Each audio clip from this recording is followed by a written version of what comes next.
శ్రీకూర్మంలోని వెనుక భాగంలో పశ్చిమ ధ్వజస్తంభం ఇది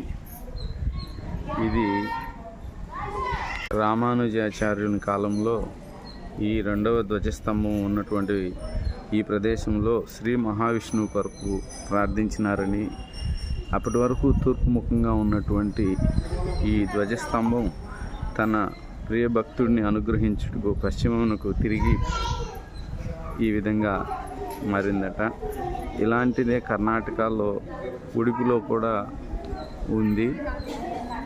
స్వామికి అభిముఖంగా పశ్చిమ దిక్కున ప్రతిష్ఠించబడిందే ఈ రెండవ ధ్వజస్తంభం. దీన్నే విజయస్తంభం అని కూడా అంటారు.